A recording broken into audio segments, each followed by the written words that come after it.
ഉയർത്തുന്നു ഗായത്രി എന്ന ഗായത്രി ദേവിയെ.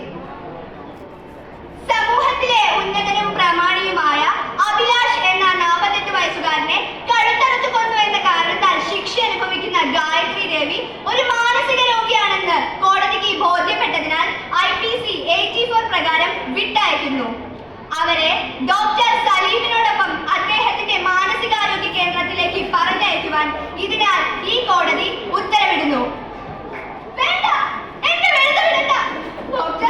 ഡോക്ടർക്ക് അറിയില്ലേ എനിക്ക് ഭ്രാന്തില്ലെന്ന്? വായ പൂട്ടാനാ പറഞ്ഞത്. എനിക്കറിയാം നിനക്ക് ഭ്രാന്തില്ലെന്ന്. വൈദ്യശാസ്ത്രത്തിന് മാപ്പയക്കാൻ കഴിയാത്ത സർട്ടിഫിക്കറ്റ് ഞാൻ ഉണ്ടാക്കിയത് മനഃപൂർവ്വം.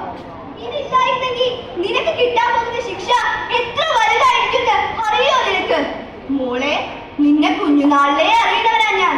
നീ ശിക്ഷിക്കപ്പെടേണ്ടവളല്ല മോളെ. നിന്നെ പോലുള്ള ധീര വനിതകൾ പുറത്തുണ്ടാകണം, ജീവിക്കണം. ഇതാണ് ഗായത്രി.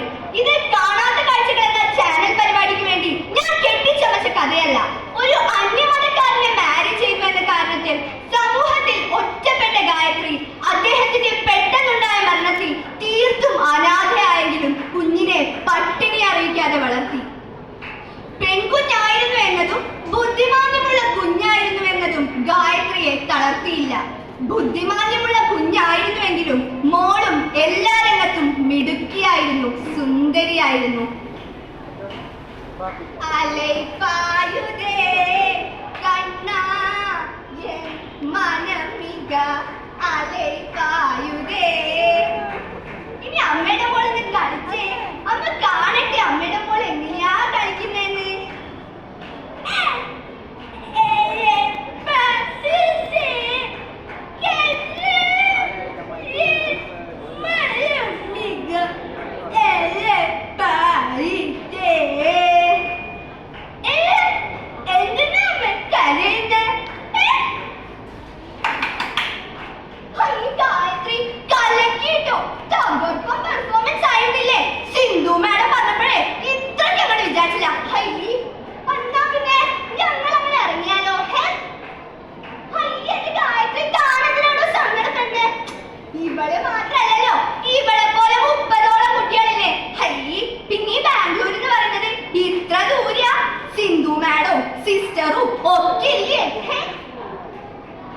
സാറേ, മോളെ പിരിഞ്ഞ് ഇതുവരെ നിന്നിട്ടില്ല.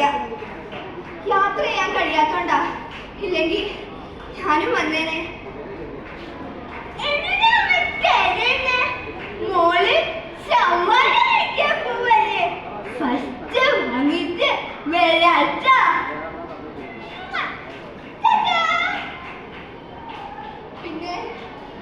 പിന്നെ ഞാനെന്റെ കുട്ടിയെ ജീവനോടെ കണ്ടിട്ടില്ല.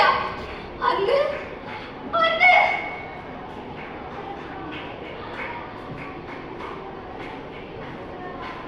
മോളെ,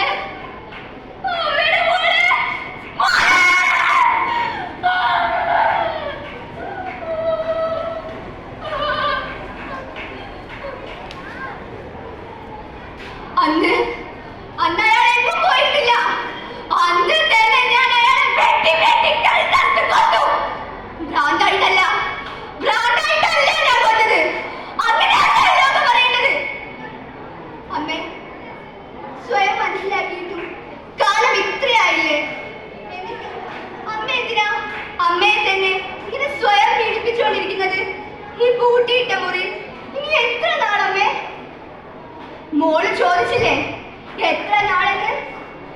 എന്റെ കുട്ടിയുടെ ശരീരത്തില് അഴിഞ്ഞു തീരാത്ത മാംസം ഇപ്പോഴും ബാക്കിയുണ്ട്. അതും കൂടി അഴിഞ്ഞു തീരുന്നവരെ എനിക്ക് കാത്തിരുന്നേ പറ്റും.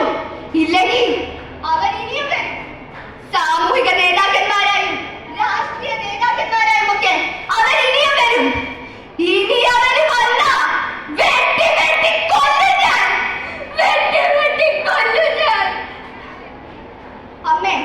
അമ്മയുടെ നാവായി ഞാനുണ്ട് കൂടെ. പാവങ്ങൾക്കായി പണമുറ്റുന്ന ആയിരങ്ങളുണ്ട് കൂടെ. നീതിദേവതേ, കൺതുറക്ക്.